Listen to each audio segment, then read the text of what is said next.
আসসালামু আলাইকুম ভিউয়ার্স, আজকে দেখাবো আপনি দুন্দুল, জিঙ্গা, চিচিঙ্গা কোথায় কিভাবে লাগাবেন। ভিডিও শেষ পর্যন্ত দেখতে দেখেন। এখানে কিন্তু আগে একটা মাদা ছিল, এখন এই জায়গায় গাছগুলো পরিষ্কার করে নেওয়া হচ্ছে আমাদের ডাক্তার ভাইয়ের।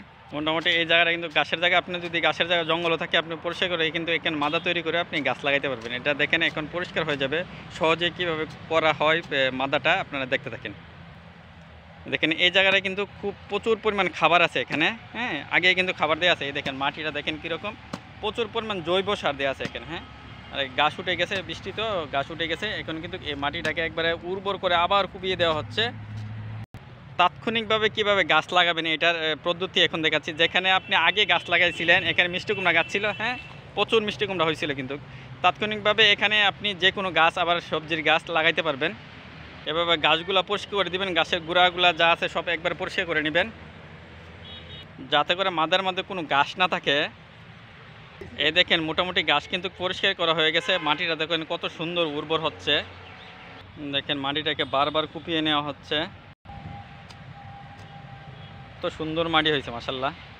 এখানেও যারা এই পেজে ফলো হননি, ফলো হয়ে যাবেন। দেখেন মাটি করা হয়েছে কিন্তু এটার সাথে, কিন্তু দেখেন মাটিটা কিন্তু অনেক সুন্দর হয়ে গেছে। এখানে কিন্তু গোবরের মাটি মিক্স করা আছে, এখান থেকে আরও কিছু মাটি আমরা এখানে মিক্স করব। এই দেখেন এই যে ওইখানে কিন্তু মাটির মধ্যে গোবর দেওয়া আছে, আর এই মাটিটাই না কিন্তু আমরা এই মাটির সাথে মিক্স করে নিচ্ছি। হ্যাঁ, আর এমনিতে এখানে কিন্তু খাবার আছে, প্রচুর পরিমাণে খাবার আছে। আগে এখানে মিষ্টি কুমড়া গাছ ছিল, প্রচুর পরিমাণ জৈব সার দিয়ে কিন্তু যে গর্তটাকে তৈরি করা হয়েছে। এখন আমরা এখানে গাছ লাগিয়ে দেবো। কীভাবে গাছ লাগাতে হয় আপনারা জেনে যাবেন, দেখে যাবেন। এভাবে আপনার সঠিক পদ্ধতিতে গাছ লাগানোর পদ্ধতি আমি আপনাদেরকে দেখাচ্ছি। এই দেখেন দুন্দুলের বীজ, এইগুলো এখানে লাগানো হবে। এই দুন্দুলের বীজগুলো লাগানো হবে।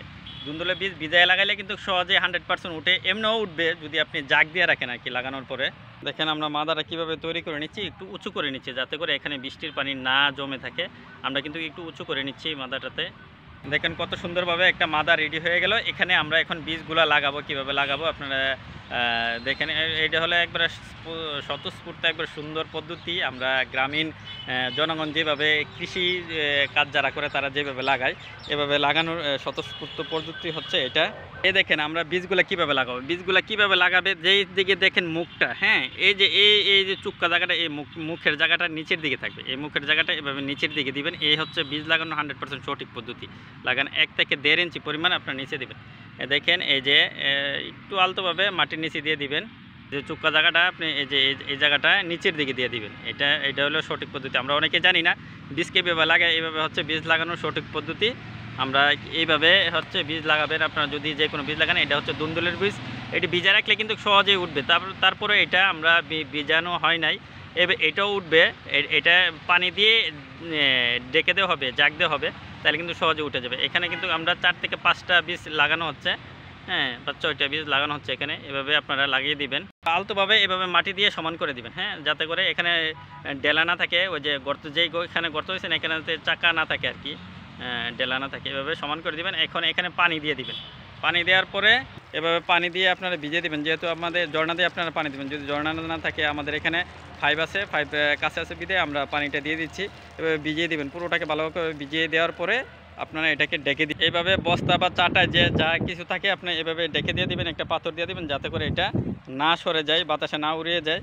হ্যাঁ, এভাবে আপনারা বীজটা 2 থেকে 3 দিনের মধ্যে কিন্তু এটা জার্মিনেশন হবে। 2 দিন পরে আপনার 2 থেকে 3 দিন পরে এটা দেখবেন বীজ উঠছে কিনা। যদি উঠে যায় আপনারা উপরের যেই পলিথিনটা বা জাগ দিলেন এটা সরিয়ে দিবেন।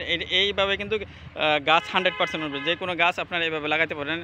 এখানে দুন্দুল, জিঙ্গা, চিচিঙ্গা, তারপর হচ্ছে চাল কুমড়া, বিভিন্ন কুমড়া জাতীয় সব সবজির বীজ কিন্তু এভাবে লাগাইতে পারবেন সরাসরি আপনারা মাদা তৈরি করে। ওকে, সবাই ভালো থাকবেন। আর এটা হচ্ছে আমাদের আক্তার ভাইয়ের কৃষি ফার্ম। এখানে কিন্তু খুব প্রচুর পরিমাণে কৃষি আছে। এখানে সব জাতের কৃষি, সিম, চাল কুমড়া, তারপরে বরবটি, বিভিন্ন জাতের সবজি আছে এখানে। সবাই ভালো থাকবেন, আর এই পেজটিকে সবাই ফলো করবেন, আর এই চ্যানেলটিকে সবাই সাবস্ক্রাইব করবেন। আল্লাহ হাফেজ, আসসালামু আলাইকুম রহমতুল্লাহ।